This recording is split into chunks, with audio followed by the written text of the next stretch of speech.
semana pasada nos quedamos en las comunicaciones bucosinusales. ¿Recuerdan? ¿Qué otras complicaciones vimos?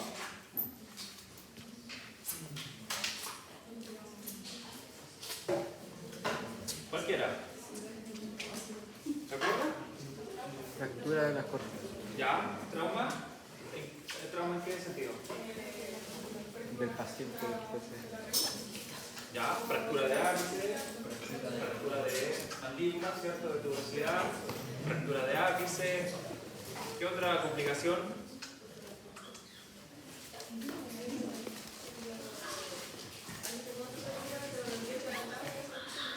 ¿Ya? Compromiso de los dientes vecinos, fractura, luxación o abulsión de dientes vecinos. ¿Cuál otra? ¿Alguien recuerda?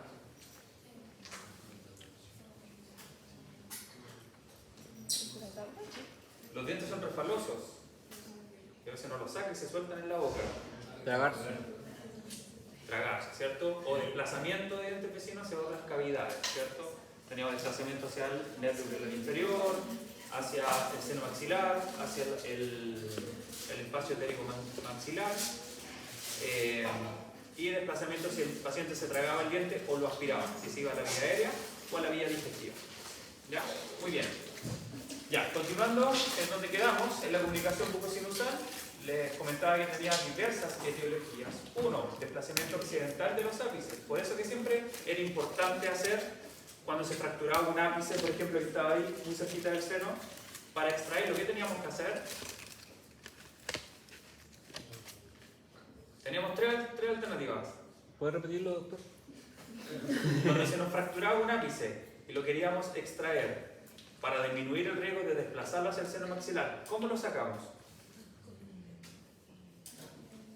Con un... ¿Cómo?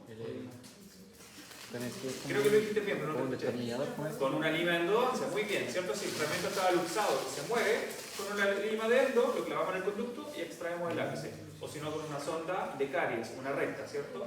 También lo podríamos realizar. Si no estaba luxado, tendríamos que introducir un elevador delgadito, ¿cierto? Lo más delgado posible. De hecho, existen los elevadores digitales, que son como los espaciadores de endodoncia digitales, pero con forma de elevador. ¿Y qué teníamos que tener la precaución si hacíamos eso? ¿Qué precaución teníamos que tener? Que no se vaya al seno maxilar. Ya, ¿y cómo disminuimos o cómo evitamos que no se vaya al seno? ¿Dónde posicionamos el elevador? ¿Directamente sobre el diente? No. ¿O en el espacio periodontal? Eso.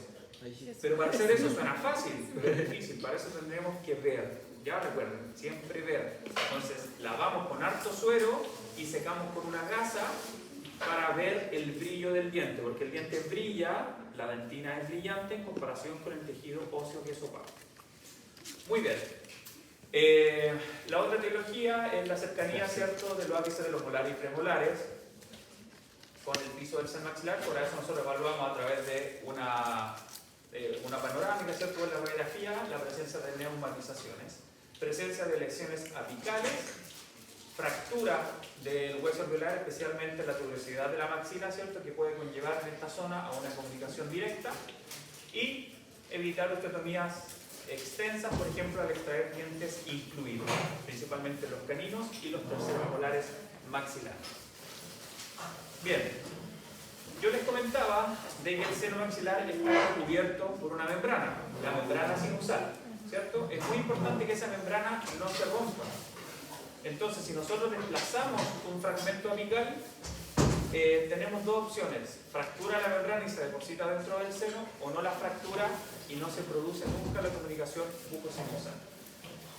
Para esto, nosotros tenemos que prevenirlo con un buen análisis radiográfico y el uso cuidadoso de los instrumentos. El elevador, como ya les comentaba, secar y lavar bien nuestro sitio quirúrgico para no apoyarnos directamente sobre el diente.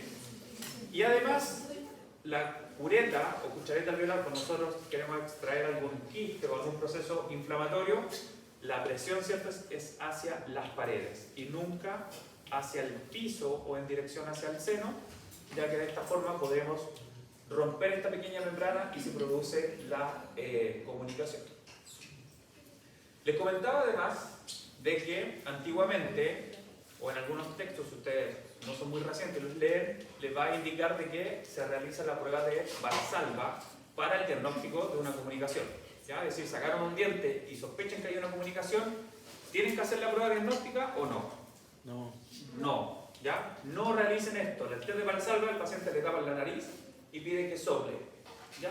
Y de esta forma salían burbujas a través del alveolo y uno decía, ah, está comunicado. Por esto solo contraía más riesgos que beneficios, ¿ya? El beneficio era solo el diagnóstico. Los riesgos es que esta pequeña comunicación, la membrana, puede estar tapando esta zona.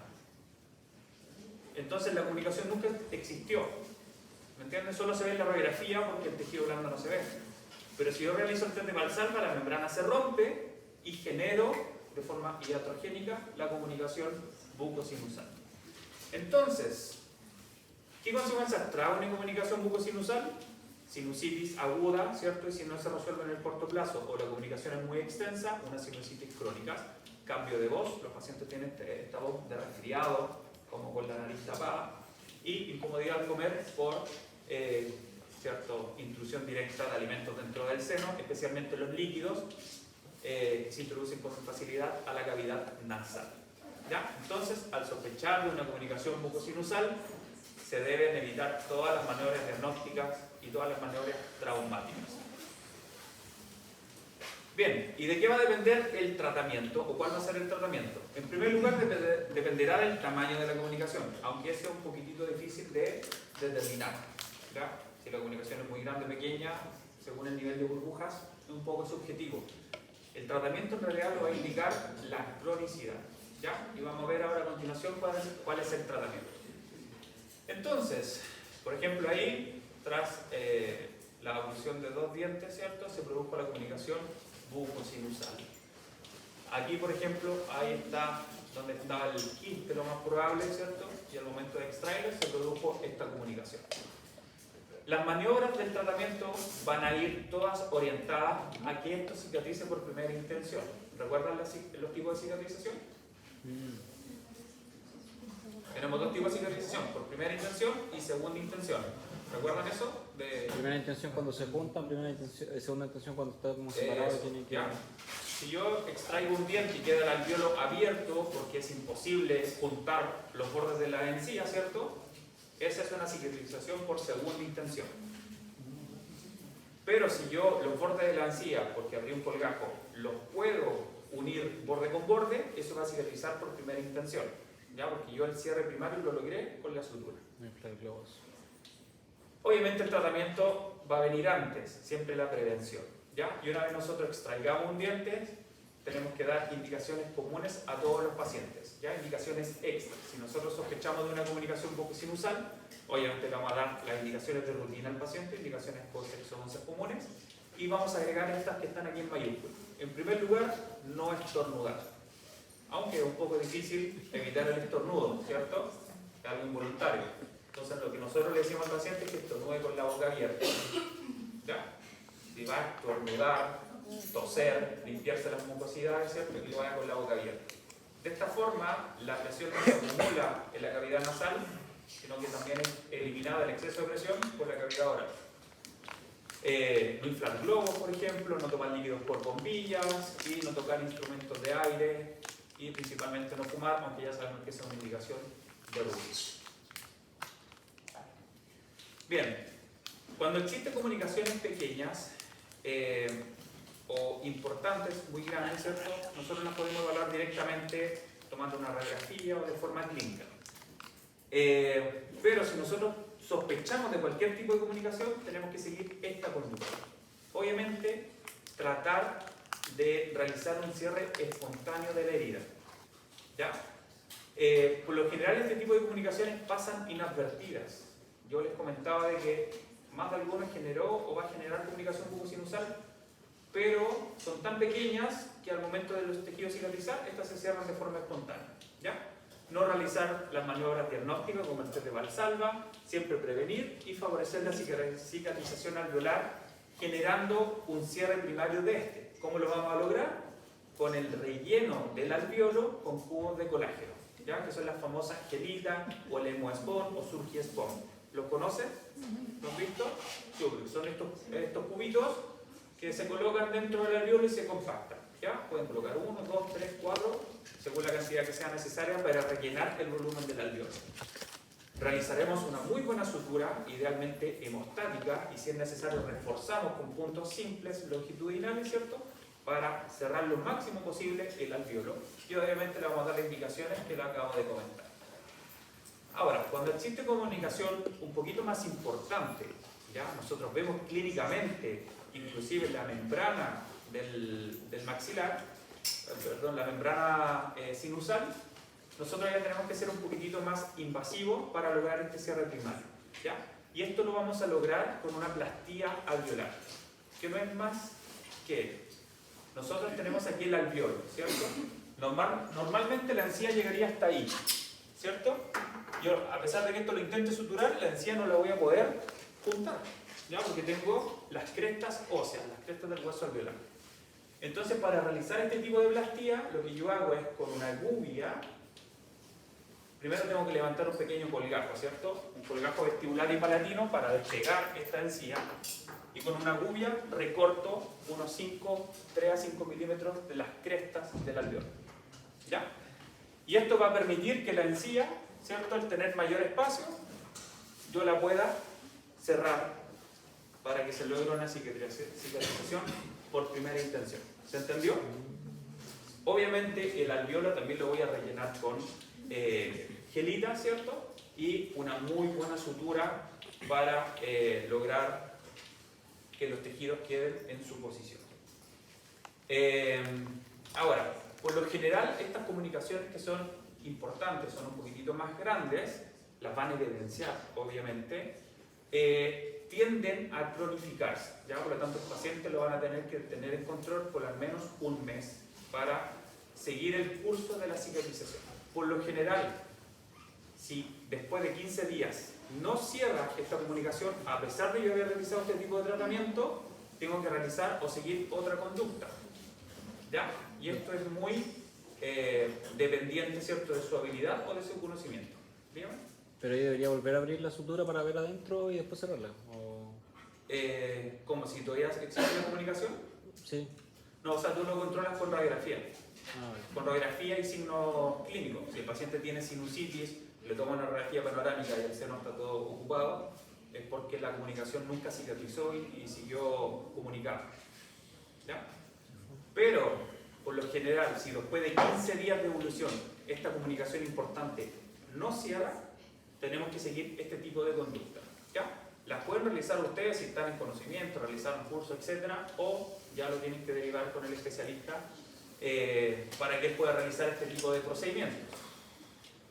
Tenemos que considerar antibioterapia en el caso de sinusitis crónicas. Antibióticos, por ejemplo, como la acitromicina o la amoxicilina con ácido clavulánico. Y un cierre quirúrgico inmediato, ¿ya? Que se puede o está actualmente indicado el tratamiento gold estándar para este tipo de casos en comunicaciones del sector posterior o más posterior, ¿cierto?, molares o hasta el segundo premolar, el injerto pediculado de la bola de Bichat. ¿Han conocido la bolita de Bichat? Sí. ¿Han escuchado la bichectomía, ¿cierto?, que se sale en esta bolita? Bueno, la bolita también tiene otros Funciones. otro uso. ¿Ah? ¿Cómo? Funciones. Otro uso. Sí. Otro uso, otra función. ¿Ya? Entonces se extrae un pedículo de la bolita de Bichat y se coloca dentro del alveolo. ¿Ya? Durante una semana se ve así de feo, pero después cicatriza, ¿cierto? Y están perfecto el cuerpo, epiteliza y como si nada hubiese pasado. Y la otra opción son una plastía alveolar gingival un poquitito más agresiva en conjunto con colgajos pediculados vesticulares o palatinos. ¿Ya? Entonces, a pesar de yo realizar esta plastía del alveolo, recorto aún más el alveolo, pero tengo que desplazar un colgajo, ya sea desde el sector vestibular o desde el sector palatino, ¿ya? Para lograr el cierre directo de la comunicación. Por ejemplo, aquí está la comunicación, ¿cierto? Ahí se abre el colgajo, ¿cierto?, por la zona vestibular y se desplaza hacia la zona palatina para el cierre directo. Y también lo puedo realizar con un injerto pediculado de la región palatina. ¿Ya? Son dos tratamientos que tienen muy buenos resultados y son los actualmente indicados para esta complicación. ¿Sí? La imagen que dice AB, se supone que se recortó esa parte del paladar para ponerla. ¿Qué pasa con lo que queda abierta en el paladar? Eso cicatriza por segunda intención. Ah, ya. Eso se revitaliza, queda el hueso desnudo, pero eso revitaliza. Ya también está la opción de colocar un cemento quirúrgico. No sé si periodoncia se lo habrán pasado, siempre cuando... ¿Pero ahí sale con periódico y todo? ¿O... Sí, con periodo. La idea del colgajo pediculado es que tú arrastres en el colgajo o estos colgajos de desplazamiento todos los vasos sanguíneos y nervios para que ese colgajo tenga vitalidad. Porque si tú solo desplazas encía, esto no va a tener irrigación y se van a necrosar. Pero, por ejemplo, cuando hacen como los dientes que tienen recesión gingival y le sacan un trozo del paladar y o sea un colgajo y después lo ponen ahí, ¿cómo funciona eso? Eso también va con periósteo. Todo tiene que ir con periósteo, no es solo mucosa. Entonces el paladar queda desnudo. Pero después vuelve a crecer el Entonces periódico. sí, sí. Una vez yo fui a un congreso y el dentista que estaba exponiendo era implantólogo reconocido de Brasil, no me acuerdo su nombre, y él dijo, yo creo que Dios fue dentista y todo, quedamos como bien. Claro, él explicaba, si una persona se quiebra un hueso de la mano y el hueso se expone, una fractura expuesta, eso no sana nunca y si no se reposiciona hay que amputarle la mano o el brazo, ¿cierto? Por lo tanto, todas las fracturas de los huesos que no sean de la boca tienen que quedar tapados con piel, en este caso. ¿Ya? No sé, pacientes que tienen úlceras, por ejemplo, úlceras crónicas, pacientes diabéticos, se les forma una úlcera, se les destruye la piel y si eso no recibe un tratamiento, una curación para lograr el cierre primario o un injerto de piel, eso se va a necrosar, se va a generar una gangrena, ¿cierto? Y va a combinar con la amputación de algún miembro del paciente. Pero en la boca pasa algo completamente distinto. Yo puedo sacar un diente y el hueso queda desnudo y en 7 días eso cicatriza como si nada. Puedo sacar la bolita de Bichat, grasa. Imagínense colocar un parche de grasa en un pie por, no sé, por una quemadura, eso nunca va a cicatrizar. Pero en la boca yo coloco un injerto de grasa, la bolita de Bichat, y a las 2 semanas cicatriza como si nada. ¿Ya? Pero o eso... en la boca ustedes generan una incisión, ¿queda cicatriz? No. ¿Queda una cicatriz como en la piel? No. Se verá una línea blanquita, ¿cierto? Pero imperceptible. Entonces él decía, yo creo que Dios, o sea que Dios era dentista. Pero, por ejemplo, cuando se hace el tratamiento con la bola de Bichat, después eso se queda tapado por mucosa. Sí. Y no se percibe... ¿No? Tú después de un mes lo revisas y es como si no le hubiesen hecho nada. La mucosa está... ni siquiera tiene cambio de coloración. Se epiteliza de forma natural y normal. ¿Pero eso no pasa con cualquier mucosa? No lo sé. No te podría responder eso. Ya, continuemos. Bueno, pasamos a otro tipo de complicaciones, que son las complicaciones nerviosas, que son una de las más comunes que pueden ocurrir inclusive cuando ustedes realizan anestesia dental. ¿Ya? Si ustedes pinchan directamente el nervio alveolar con una técnica troncular, infiltran todo el anestésico ahí dentro, ¿cierto? Se va a generar una complicación de tipo nervioso. ¿Y eso por qué? Porque el trauma de la aguja que pincha el nervio, más el anestésico, ¿cierto?, destruye parte de las acciones que llevan la función nerviosa.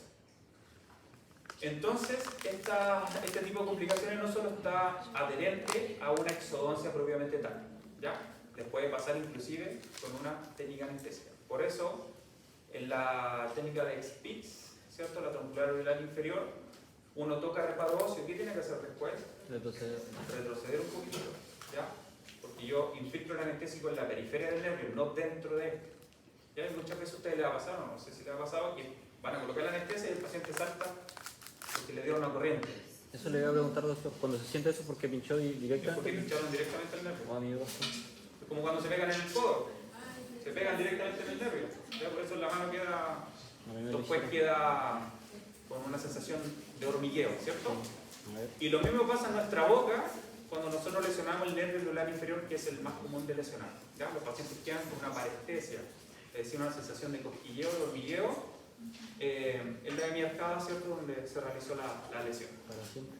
Pero no es el único nervio que se puede lesionar, también se puede lesionar el nervio lingual, que es otro bastante común de lesionar, y más difícil de lesionar aún es el nervio hipogloso, que le da la movilidad a la lengua. Existen 3 tipos de lesiones que se dividen según el grado o magnitud de daño que se generan en los nervios. Tenemos la neuropraxia, en la cual el 1 que está acá, ¿cierto? Producto de la lesión o la inflamación se provoca una desmielinización segmentaria de los axones. ¿Ya? El nervio está intacto, el axón está intacto, pero la vaina de mielina, ¿cierto?, sufrió alteración. Por lo tanto, el impulso nervioso viene aquí rapidito saltando y aquí más lento, más lento, más lento y después rápido. ¿Ya? Y eso genera trastornos nerviosos. Después encontramos la axonotmesis, que se divide en grado 2, 3, 4 y 5, que son los que están acá, y va a depender según el grado de lesión, si es que los axones se encuentran destruidos, ¿cierto?, o las disposiciones fasciculares y todos los tejidos perinerviosos que conforman el nervio. ¿Ya? Pero, tanto en la neuropraxia como en la axonotmesis, la continuidad del tronco nervioso aún se mantiene. Por lo tanto, eso al cabo de unas semanas o de meses se va a recuperar, ¿ya? Porque los axones dentro del mismo nervio se van a ir regenerando. Ahora recuerden que el tejido nervioso es el más lento en cicatrizar, ¿ya? Y finalmente encontramos la neurotmesis, que es una interrupción completa del nervio. Es decir, aquí literalmente el nervio se cortó. Y si esto no se une de forma directa, con una microcirugía, por ejemplo, el nervio lo más probable es que nunca se recupere, porque se forman 2 callos nerviosos que no se van a unir. ¿Ya? Los nervios están en tensión, por lo tanto, si uno los corta, el extremo proximal y distal se separan. ¿Ya? Y hay que unirlos de forma manual o directa para que estén juntitos y cicatricen lo más rápido posible. Doctor, se supone que por un nervio pasan muchos axones y muchas neuronas, ¿cierto? Sí. Y cuando se hace una cirugía para juntar un nervio, al final no se terminan uniendo los mismos. No, tú no lo unes directamente. Lo que unes directamente es el perineuro. ¿Ya? Vale. Todo lo que rodea los fascículos nerviosos, eso es lo que tú lo unes. ¿Ya? Tú en el fondo lo que vas suturando cuando unes los nervios es esta capita. Sí. Esta capita es la una. ¿Ya? Y los nervios ahí después buscan su camino y se unen cada uno con cada uno. No, imposible suturar neurona por neurona. No, eso, pero es que tenía la duda de que al final cómo se termina transmitiendo el impulso nervioso si se tienen que volver a juntar con los mismos que... Es que ahí demora. Tú unes el nervio y el día de mañana no vas a sentir la sensibilidad. Va a demorar 6 meses hasta 1 año en recuperarse la sensibilidad completa. Y por ejemplo, dependiendo de si es neuropraxia, axonopnesis o alguna de esas cosas, puede, por ejemplo, generar parestesia o no sentirse nada. Claro.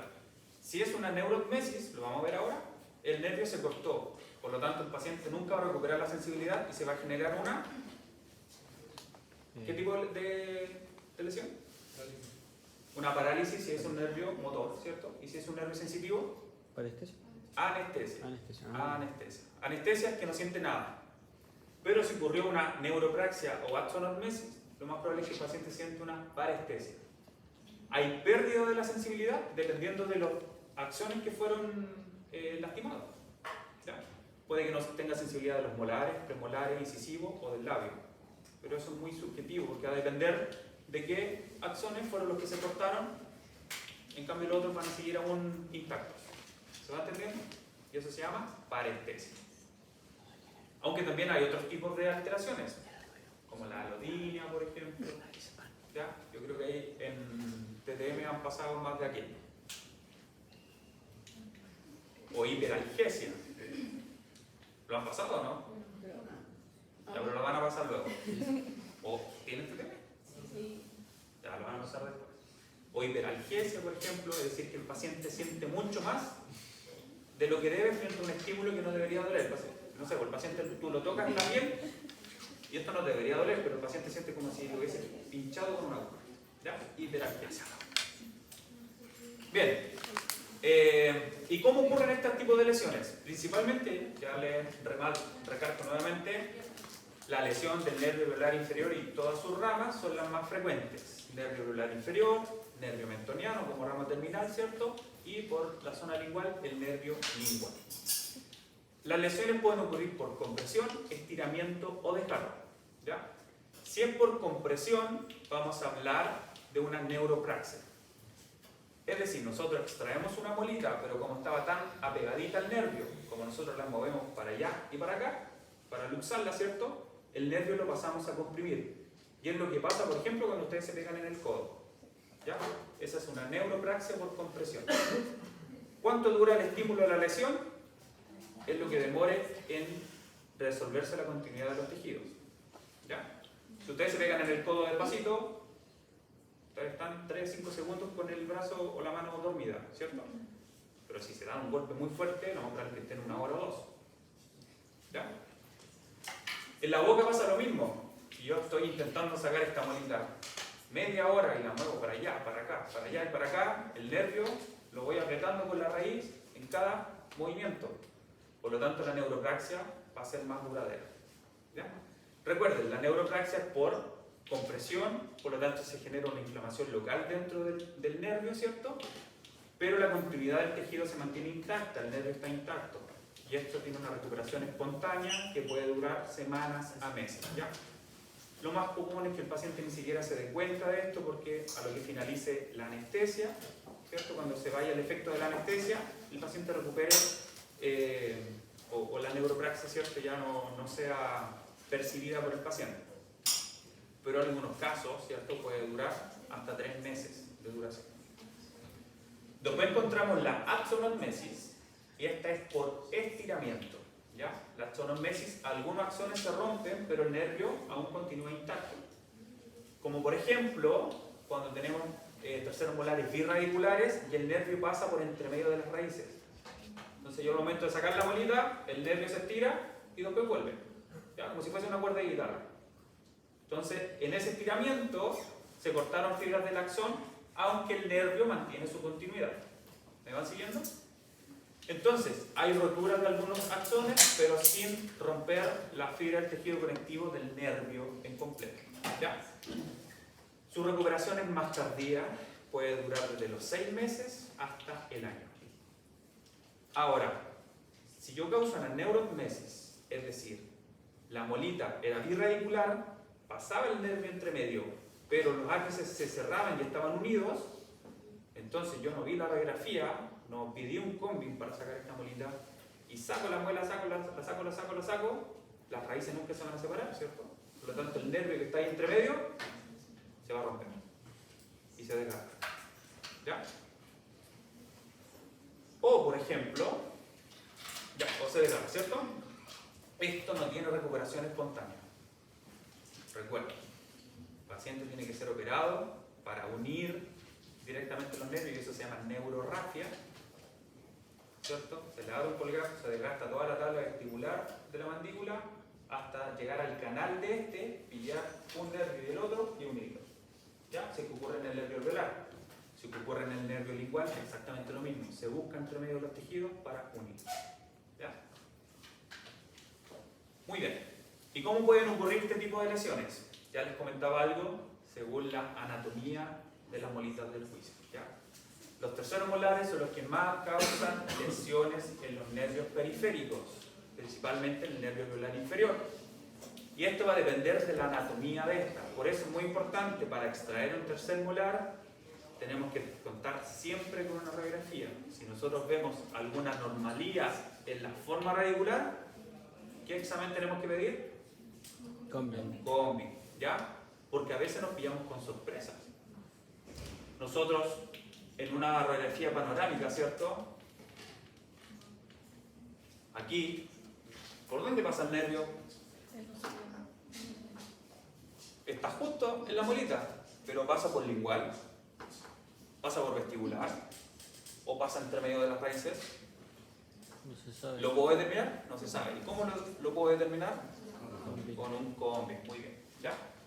Y el combi, ¿cierto?, me va a arrojar este tipo de posibilidades. Uno, en la panorámica yo veo esto, pero si analizo el combi, el nervio estaba por el lado lingual. O dos, ¿cierto? Veo un diente birradicular y el nervio estaba pegadito al diente. ¿Qué tipo de elección va a ocurrir acá?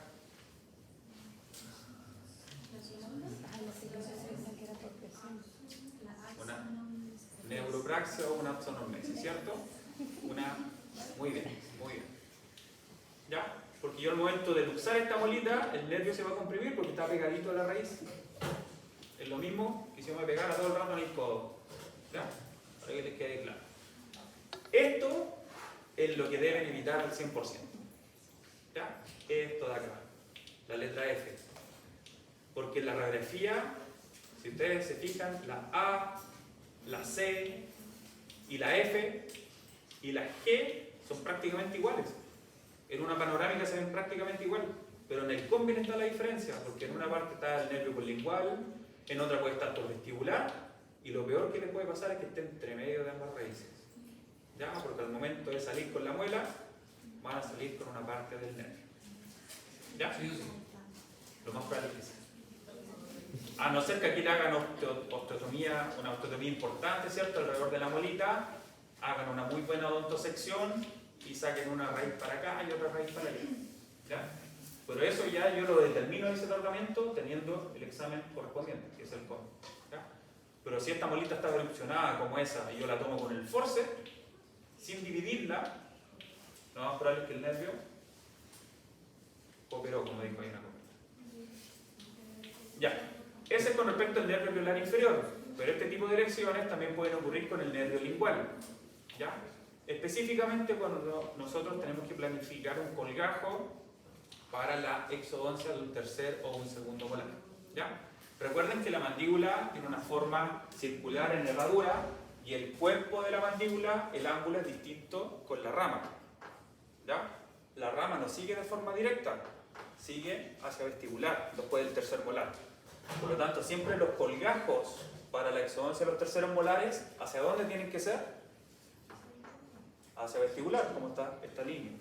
¿Ya? Porque si yo lo hago hacia lingual, directo hacia atrás, como muchas personas creerían, lo más probable es que el nervio va aquí apegadito en realidad, con el bisturí lo corto. ¿Ya? Por eso los colgajos son hacia vestibular. Y otro tipo de lesión también ocurre en su rama terminal, en el foramen mentoniano. ¿Ya? Sobre todo la abulsión de caninos incluidos o de premolares incluidos, ¿cierto?, o de dientes supernumerarios en esta zona, requiere de un colgajo que sea planificado llegando al periosto, ¿cierto?, pero siempre identificar el nervio. Y el nervio está ahí. ¿Ya? Por lo tanto, en esta zona, las descargas entre los premolares nosotros las debemos evitar. Cuando uno hace un colgajo, ¿cierto?, tenemos descarga mesial o distal. ¿Ya? Entonces, con eso tenemos que evitar esa zona. Evitar que la incisión pase entre medio de los dos premolares, en la zona apical. ¿Se entiende? Para no cortar directamente con el bisturí el nervio mentoniano. Y otro tipo de lesión, que también lo vimos en la clase anterior cuando se fracturaban los restos apicales, ¿cierto?, es que ustedes saben que para la abulsión de tercero molar incluido se debe hacer odontosección de estos. Es decir, el diente se debe partir en 2, 3 o 4 partes, según sea necesario, para lograr su abulsión por fragmentos. ¿Ya? Porque por lógica ese diente que está acá nunca va a salir completo. Y hay que tener mucho cuidado con las fresas, ¿cierto?, de no pasar de largo y generar una ruptura del nervio. Cuando uno no es cuidadoso con esto, las fresas, ¿cierto?, ustedes saben que tienen dientes, son como las de Carver. Y el nervio ustedes lo tocan y se enrolla dentro de la fresa. Se enrolla. ¿Ya? Es como cuando ustedes pasan a tocar una tórula de algodón con la fresa. ¿Ya? Se enrolla. Entonces, por eso hay que tener ahí cuidado, ¿cierto?, y planificar bien un procedimiento. Bien, ¿cuál es el tratamiento de esto? Porque a muchos de ustedes les va a pasar, un paciente va a tener parestesia, ¿cierto? Porque va a ser muchas veces imposible de evitarlo. Obviamente tenemos que evitar que llegue una anestesia, pero las parestesias lo más probable es que ocurra, ¿sí? Es que se supone que por ahí igual pasa el vaso que inerva, o sea, que pega los dientes, ¿cierto? Sí. Y si se corta ese vaso, ¿los dientes pierden la vitalidad igual? ¿O? No, por lo general los vasos sanguíneos se recuperan muy rápido. Ya al segundo o tercer día después de ser cortados, los vasos sanguíneos se vuelven anastomosos. Y el flujo sanguíneo se recupera. Bueno, ¿cuál es el tratamiento de este tipo de lesiones? Cuando ocurre una neuropraxia, una axonomesis, la verdad es que el tejido nervioso, yo ya les comenté que demoraba mucho en cicatrizar. Los pacientes pueden estar desde semanas hasta meses con este tipo de lesión o este tipo de sensación de adormecimiento de la piel, sobre todo, ¿ya? O de la lengua.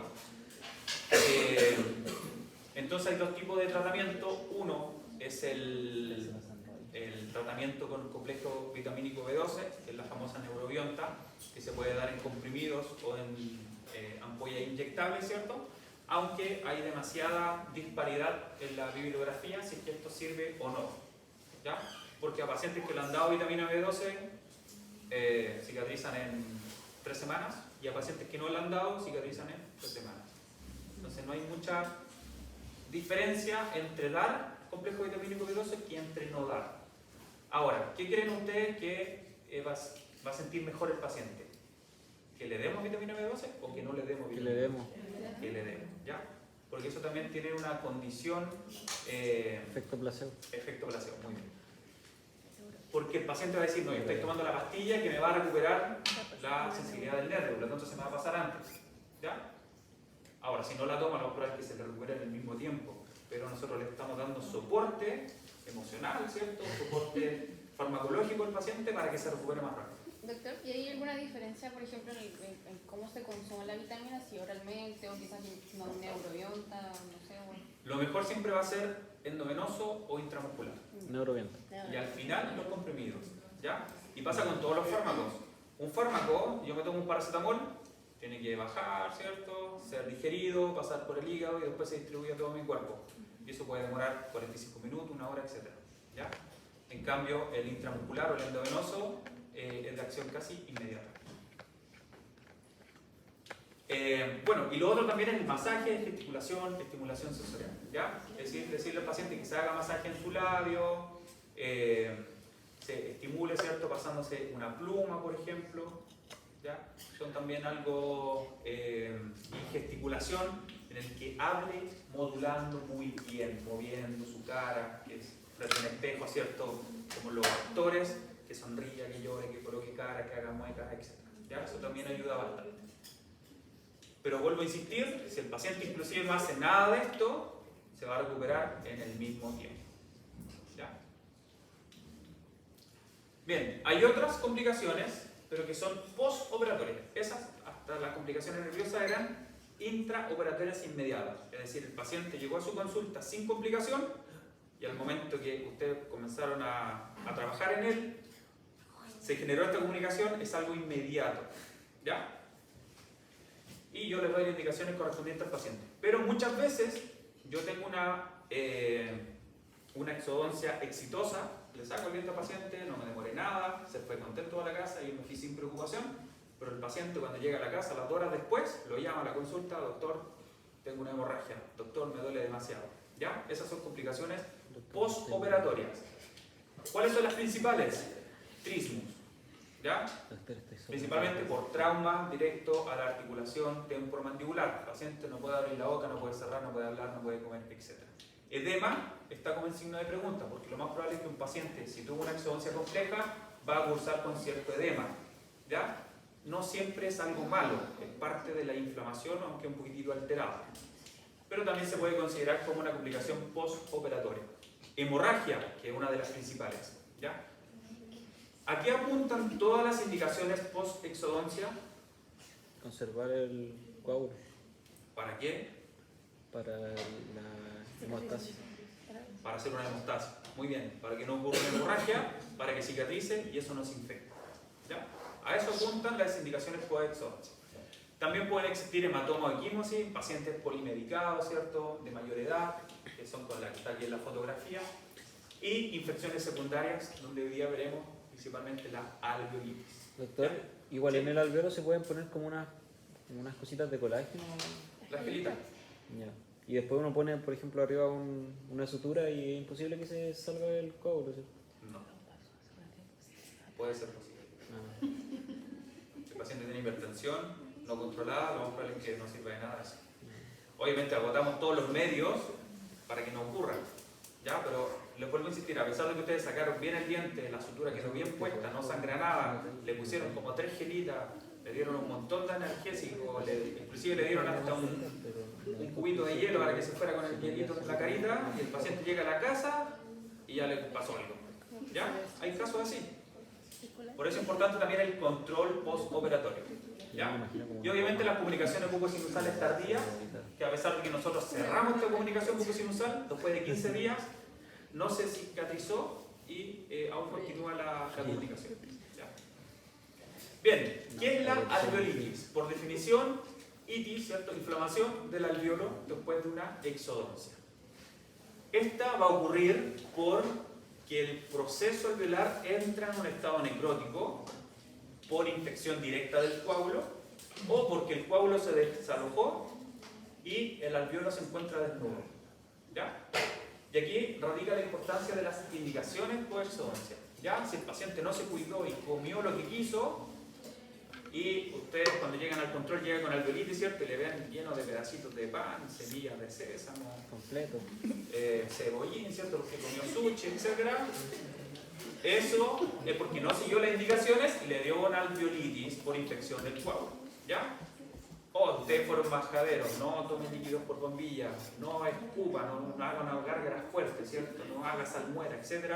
El paciente no le escuchó nada, llegó a la casa, se hizo un enjuague. ¿Qué va a pasar con este coágulo? Se desaloja. El paciente, alveolitis, en este caso seca, ¿cierto? Y es por eso que se distinguen dos tipos de alveolitis, que es la alveolitis seca, cuando el alveolo se desprende. Los pacientes, cuando ustedes lo ven directamente, ¿cierto? Las paredes están desnudas, como en esta foto. Está el tejido gingival, el tejido blando, ¿cierto? Y al fondo, tejido óseo directo. No hay coágulo, no hay nada. Lo más probable es que haya al fondo igual esté contaminado, hay restos de alimentos. ¿Ya? Pero esto es lo principal. La alveolitis seca es la que más duele. Y ocurre por lo general la alveolitis al tercer día, cuarto, quinto día después de una exodoncia. ¿Ya? Sacaron un diente, 3 días después el paciente está en su consulta porque no aguanta el dolor. Dolor intenso, ¿cierto? Los pacientes por lo general no pueden masticar y si ustedes le tocan la zona vestibular cuando están haciendo el examen, inclusive al separar con el espejo, el paciente no aguanta el dolor. Es muy dolorosa la alveolitis seca. ¿Ya? Y es muy común incluso que algunos pacientes se coloquen pastillas directas sobre el alveolo. ¿Ya? Paracetamol, aspirina, etc. Se colocan directo sobre el alveolo. Lo he visto varias veces. Y aparte, eso genera una reacción cáustica que le quema la mucosa, queda la pastilla marcada. ¿Ya? Pero bueno, son costumbres de la población. Y la alveolitis húmeda, ¿cierto? Cuando el coágulo se infecta porque el paciente no siguió las indicaciones de higiene, no se lavó la boca, ustedes le dieron enjuague de clorexidina, ni siquiera lo utilizó. Pacientes periodontales, sobre todo, son muy propensos a tener este tipo de alveolitis. El dolor no es tan intenso, si se siente el olor es bastante intenso, el dolor de mediana intensidad, ¿cierto? Y por lo general es provocado. No duele de forma espontánea tanto, pero si ustedes lo tocan o el paciente cuando come o quiere hablar, es cuando le duele. Y generalmente también duele en las noches, cuando se recuesta hacia atrás, ¿cierto? Para dormir, siente que su herida le pulsa o palpita. ¿Ya? Como dice ahí, halitosis. Es muy frecuente encontrar un mal olor. Y así se ve el coágulo. ¿Ya?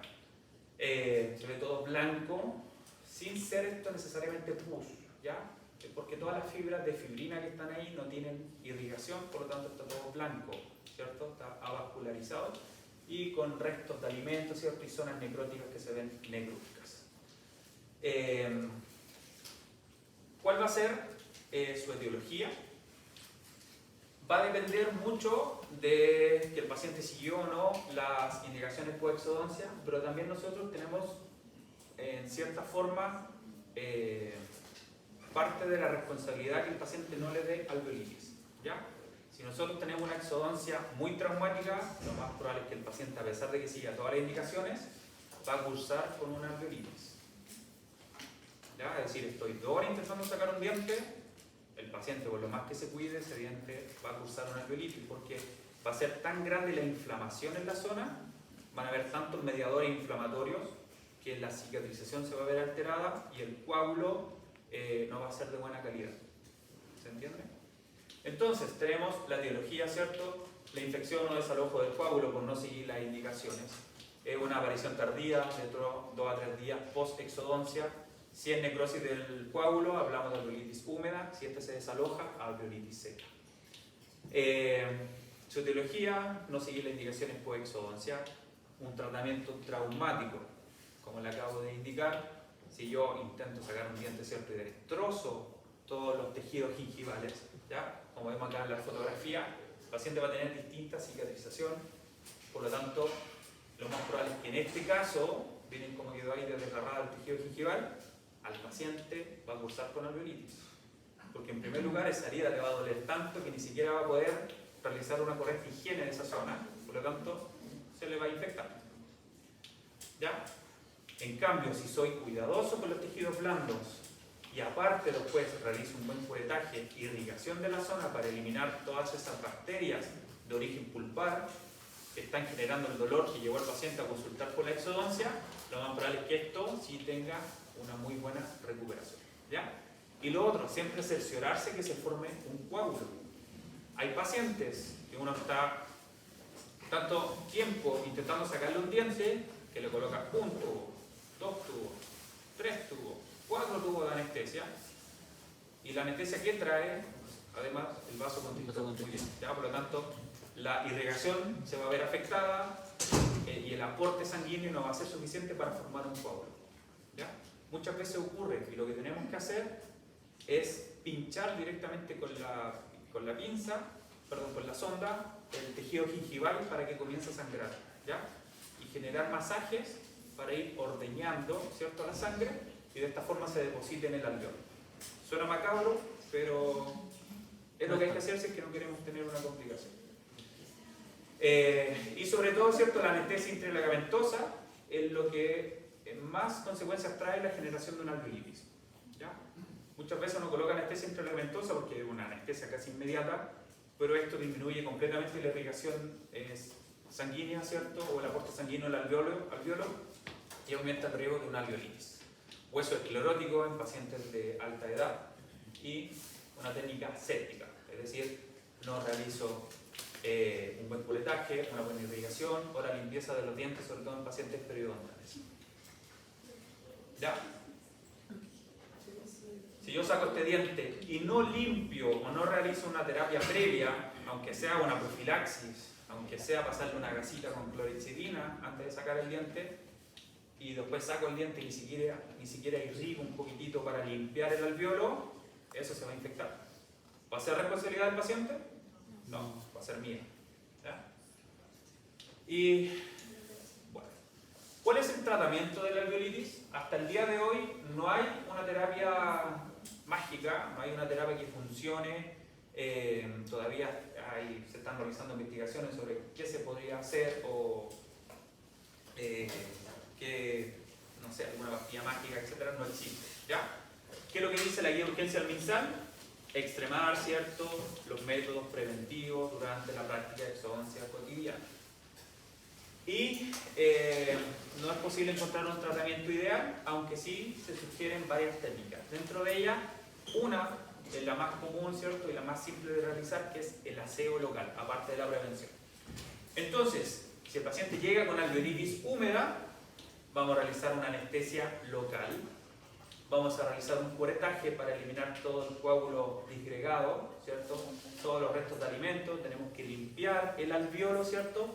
Y de esta forma fomentar el sangrado, ¿cierto? Nosotros limpiamos y irrigamos, la zona va a comenzar a sangrar. Y ese coágulo tenemos que protegerlo. ¿Y cómo lo vamos a proteger? Con una gelita, vamos a colocar una gelita, ¿cierto? Que son estos cubitos de colágeno, una muy buena sutura hemostática y vamos a indicarles AINES, ¿ya? Harto antiinflamatorio para que el paciente no sienta dolor en la zona, pueda comer, pueda nutrirse y también pueda realizar una buena higiene local. Las indicaciones se entregan de nuevo.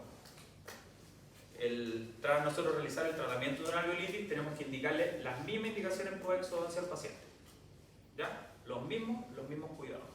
Y tenemos que evaluar el uso de antibióticos si es que la infección se fue desde el alveolo y ya está comprometiendo espacios vecinos. ¿Ya? Como por ejemplo está generando un absceso submucoso o un flegmón, por ejemplo, tenemos que dar antibióticos. Una alveolitis seca tiene un tratamiento un poquitito distinto. Y lo único que difiere es que el curetaje se tiene que realizar de forma suave. Recuerden que acá no hay alveolo, o sea, no hay coágulo, pero sí nosotros tenemos que limpiar para sacar los restos de alimentos. Antiguamente, ¿qué es lo que se indicaba? Que con la misma cureta uno raspaba el hueso. ¿Ya? Raspaba el hueso alveolar hasta llegar hasta los vasos sanguíneos para que esto comenzara a sangrar. Pero las nuevas investigaciones indican de que el curetaje agresivo solo contribuirá al aumento de la reacción inflamatoria y no al sangrado alveolar. ¿Ya? Por lo tanto, eso no es una práctica recomendada. Entonces, un curetaje suave, una muy buena irrigación. Ahora, ¿con qué irrigo? Da lo mismo. Puedo irrigar con anestesia, puedo irrigar con suero, puedo irrigar con agua destilada, puedo irrigar con clorexidina al 0,12, inclusive al 2%, aunque se ha descubierto que es citotóxica. Da lo mismo. Ya puedo irrigar con agüita con antibiótico disuelto, da lo mismo. ¿Ya? Lo importante es la acción mecánica de la irrigación, de eliminar todos estos detritus y eliminar las bacterias. ¿Ya? No es la acción química propiamente del fármaco. Es el arrastre mecánico el que favorece la cicatrización. Favorecer el sangrado gingival, ¿cómo lo logramos? Se lo dije recién. ¿Con curetaje? No. Ah, pinchando. Pinchando la encía. Con la sonda van pinchando como si fuesen a hacer otra sindembotomía, pero van pinchando. ¿Ya? Y después con los deditos van como ordeñando, masajeando el alveolo para que este comience a sangrar. Y el alveolo se va llenando de sangre y ahí colocan su gelita y sutura. ¿Ya? Y le dan las mismas indicaciones post-exodoncia. ¿Sí? Doctor, pero si la alveolitis seca es de hace varios años, por ejemplo, igual es el mismo tratamiento. ¿Cómo? No entendí. Si la alveolitis seca es de hace varios años, ¿es el mismo tratamiento? No, esto es instantáneo. No puede estar con alveolitis. Los pacientes al tercer día ya un dolor tan grande que le tienes que dar solución en ese momento. No, si ya es alveolitis de hace varios años es porque eso ya puede ser un cáncer, una osteonecrosis, por ejemplo, pero ya no se llama alveolitis.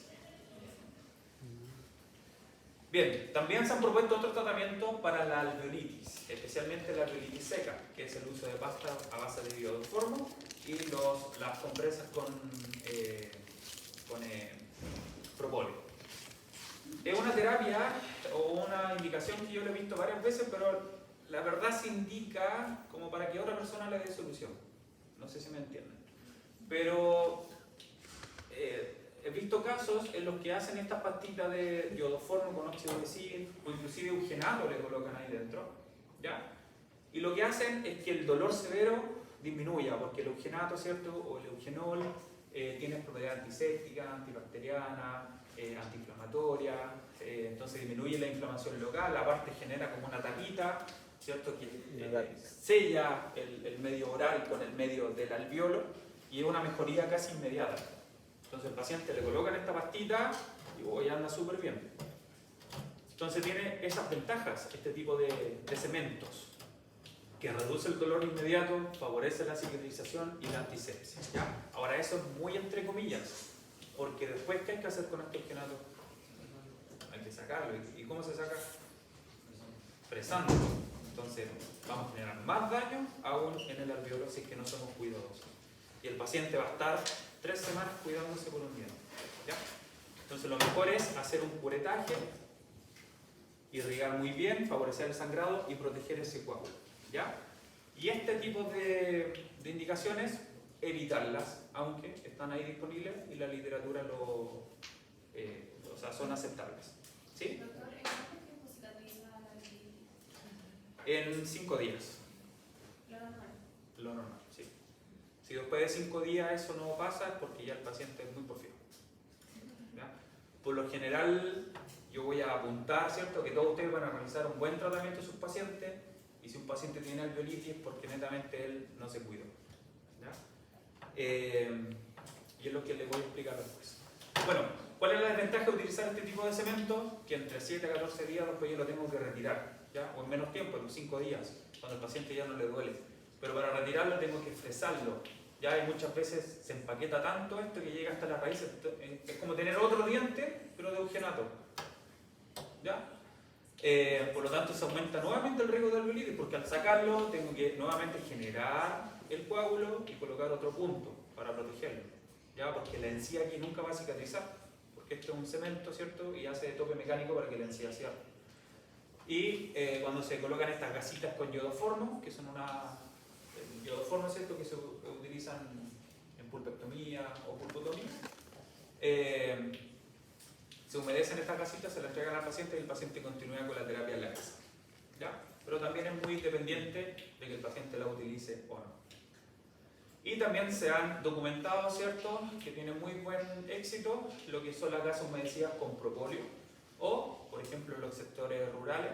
Una vez un colega me lo comentó, que cuando tenía alveolitis seca, le indicaba a los pacientes que comieran harta miel, y andaban súper bien, ¿ya? Y también está documentada en la literatura que la miel o el propóleo, ¿cierto?, favorece la cicatrización. Así también el matico. ¿Lo han escuchado? Sí. O sea, típico, ¿cierto? Uno se hace una herida, limpieza con matico y eso cicatriza mucho más rápido, ¿ya? También hay mucho estudio científico al respecto, pero vuelvo a insistir, aún ninguna de estas terapias es como la terapia mágica que va a solucionar el problema, ¿ya? Por el momento el aseo local y la protección del coágulo es lo indicado. Aunque ustedes también lo pueden indicar, ¿ya? Hay pacientes que son muy naturistas y les encanta tomar hierbita y estas cosas, ¿cierto? Entonces usted le dice, hágase un juez, en vez de clorexidina, hágase un juez con matico. O ellos mismos te preguntan, doctor, ¿y si me aplico matico? Perfecto, hágalo. O, doctor, escuché que la miel cicatriza muy bien la encía. Perfecto. Aplique esto, come miel, harta agüita con miel, o aplíquese directamente miel arriba de la herida, va a cicatrizar más rápido todavía. ¿Ya? Eso. Bueno, a lo que iba lo que les comentaba adelante. Por lo general, todos los pacientes son porfiados y no siguen las indicaciones coexorbitantes. De hecho, a veces uno le está dando las indicaciones y, al igual que muchos de ustedes, el paciente está ahí con el teléfono en la mano, frente a uno. ¿Ya? Entonces, igual es una falta de respeto y uno dice, yo le hablo a los que me escuchan, ¿no? Entonces, con los pacientes pasa lo mismo. Si me escucha las indicaciones bien y si no, esto se le va a infectar, él no se va a cuidar. ¿Ya? Yo ahora, por ejemplo, adopté como técnica, y que me ha funcionado súper bien, que yo, porque uno en la clínica privada, uno trabaja, ¿cierto?, y cobra, tiene que cobrar por el tratamiento. Y pasaba muchas veces al principio que, bueno, no siempre, pero los pacientes que le daban alveolitis, tú los citabas a control, tenías que tratar el alveolitis y después le tenías que cobrar el tratamiento del alveolitis. Y muchos de ellos se molestan, pero ¿cómo, doctor, si usted me cobró por la exodoncia, ahora me está cobrando por esto? No tiene sentido. ¿Ya? Entonces, para evitarme ese disgusto de explicarle que es mi trabajo, cada vez que yo le saco el diente le digo, o le entrego el presupuesto de la exodoncia y tratamiento de alveolitis. Entonces le digo, yo le di todas las indicaciones, le di todos los fármacos, si usted me hace caso y come lo que quiere, o hace lo que usted quiere, o fuma, su herida se le va a infectar. Si se le infecta, este es el costo. ¿Ya? Y muchos de ellos se ríen, porque de hecho una vez, la semana pasada un paciente me dijo, puta, doctor, pero así está perdiendo plata, o mejor que se le infecte. Pero no es la idea. ¿Ya? La idea es que todos tengan una buena recuperación. Y cuando uno les dice, si no se cuida, yo le voy a cobrar, yo creo que hace un año por lo menos que no he tratado ninguna alveolitis. De verdad. Porque se cuidan, pues, si tienen que pagar después, se cuidan mejor. ¿Ya? Inclusive 2 pacientes han dejado de fumar. Sí, a ese nivel. Bueno, para todo eso, ¿cierto?, es que existe el famoso consentimiento informado. ¿Ya? No solo para la alveolitis, para todas las complicaciones que yo les acabo de dar anteriormente. El inicio de la clase yo les comenté, ¿sí?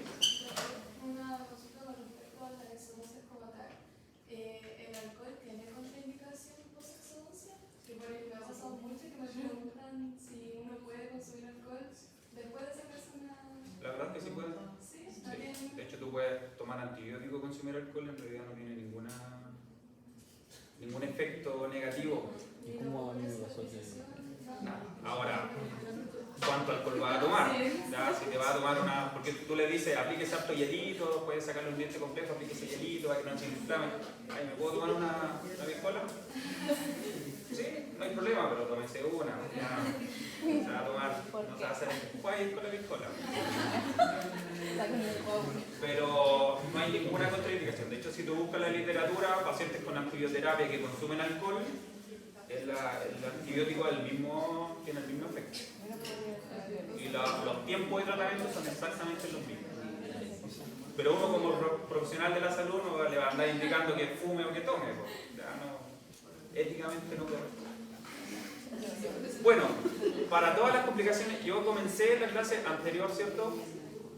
De que muchas de estas complicaciones muchas veces son imposibles de evitar. Por más cuidadoso que yo sea, a todos les va a pasar, todos van a estar ahí una hora intentando sacar los dientes, a todos se les va a fracturar un ápice. Lo más probable es que todos generen una comunicación bucosinusal alguna vez en su vida. Así como todos van a perforar una cámara pulmonar, así como muchas complicaciones, ¿ya? Así como más de alguno le va a pasar en la vida que va con el disco Soflex, va a cortar la lengua, ¿ya? sacar un diente equivocado? No tengan, o sea, a todos les va a pasar y cuando les pase se van a acordar de mí. Bueno, eso de sacar un diente, sí, lo más probable es que a todos les pase, pero obviamente que no les pase a ustedes. Que sean anécdotas de otros, no de ustedes. Pero para eso existe el consentimiento informado. Yo les comentaba que si yo comunico antes al paciente lo que va a pasar, yo voy a quedar como bacán, voy a quedar como un capo, ¿cierto? No, el doctor me dijo que mi diente iba a estar complejo, si me iba a quebrar, me lo iba a cortar en 3 partes y me iba a hacer un colgajo, ¿cierto? Una tremenda incisión en la encía, me iba a dejar con 5 puntos y lo hizo súper bien y no me dolió y lo puedo sacar sin ningún problema, ¿ya? Porque ahí yo quedo como un visionario. Yo veo el problema que tiene el paciente, se lo comunico, el paciente acepta, se asumen todos los riesgos, no pasó ningún riesgo, entonces todos deditos para arriba y todos contentos, ¿cierto? Lo peor es que yo no le diga al paciente lo que va a pasar y pase. No, sabe que tu diente está fácil, en 10 minutos lo voy a sacar, 1 hora después. Ya, el paciente con una cara mirándolo, tú con una cara dándole, de qué forma le das la indicación a ese paciente, ya, sin sonando a un profesional. Entonces eso es lo peor. Después el paciente llega a la casa, no, el dentista me tuvo 1 hora ahí intentando sacar la muela, me la sacó, pero mira cómo es con la encía, me tuvo que colocar punto. Después tuvo que sacar todo el material que tenía en el cajón, hasta sacó la turbina, me tiró agua por todos lados, todo mal, ¿ya? Y eso es netamente porque yo no doy el consentimiento previo para que el paciente lo acepte. Porque también hay pacientes que uno les dice, sabe que esto va a ser complejo, tu diente tiene las raíces curvas, hay que partirlo por la mitad, hay que colocar puntos, son al menos 5 días de recuperación. El doctor sabe que no suena complejo, mejor yo lo voy a llamar en unas semanitas más cuando esté de vacaciones y ahí me lo saco, pero ahora no.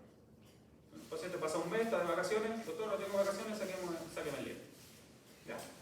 Entonces, si usted dice las cosas antes, es mucho mejor que decirlas después. Lo mismo con la famosa parestesia, ¿ya?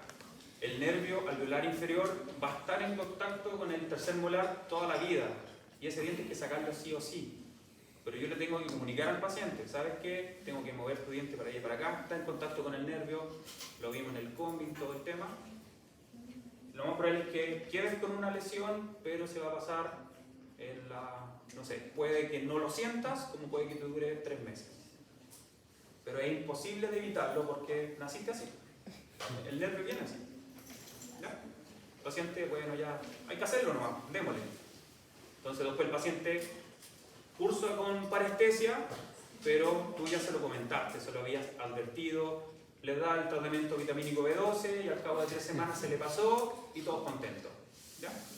Distinto es si tú ves que el nervio está en contacto con el tercer molar o el segundo molar, saca ese diente y no le avisa al paciente que va a tener parestesia.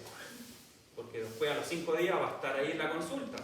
Doctor, no siento el labio. ¿Qué me dice? Doctor, no siento. ¿Ya? ¿Qué pasa? Porque uno se lleva una mala impresión, o sea, el paciente se va a llevar una mala impresión de quien lo atendió. Que en este caso van a ser ustedes, ¿ya? Así que evítenlo. Entonces, para eso el consentimiento informado, verbal, y que después el paciente lo firme. ¿Ya? Y aquí, bueno, esto es de tercer molar. ¿Cuál es el objetivo del procedimiento? Exodoncia de un diente, ¿cierto? Descripción. Bajo anestesia local se realiza una incisión, ¿cierto? Para después desgastar el hueso, partir la muela por la mitad y sacarla con fuerza, la cual usted va a percibir. ¿Ya? Después la herida se cierra con punto. ¿Cuáles son los riesgos del procedimiento? Y aquí van todos. Alergia a los anestésicos, hematoma, hemorragia, apertura de los puntos de sutura, daño a los dientes vecinos, falta de sensibilidad parcial o total, temporal del nervio alveolar inferior o del nervio lingual, ¿cierto? Que altera el gusto, la sensibilidad inclusive. O falta de sensibilidad de la mejilla. ¿Qué nervio será ese? Bucal. El bucal, muy bien. Infección de los tejidos y o huesos. Sinusitis, comunicación bucosinusal, fractura, desplazamiento, tragado, aspiración de dientes, rotura de instrumento, rotura de agujas, infección de los puntos, etc. ¿Ya? Todo eso yo lo dejo consignado. Obviamente, a pesar de que estoy cubierto por esto, no voy a ser macabro y le voy a hacer daño al paciente. ¿Ya? No sean así. Las indicaciones y las alternativas, ¿cierto? Y las consecuencias de no aceptar el procedimiento. ¿Ya? Eso les quería transmitir a ustedes. ¿Ya? Que sean cuidadosos, ya que en sus manos tienen mucho potencial de hacer daño. ¿Ya, chicos? ¿Tienen dudas o consultas? ¿Queda todo claro de clases anteriores? Hay un PPT que todavía no está en campo. Sí, el de cicatrización. Solo PBT, ¿Complicaciones? No, no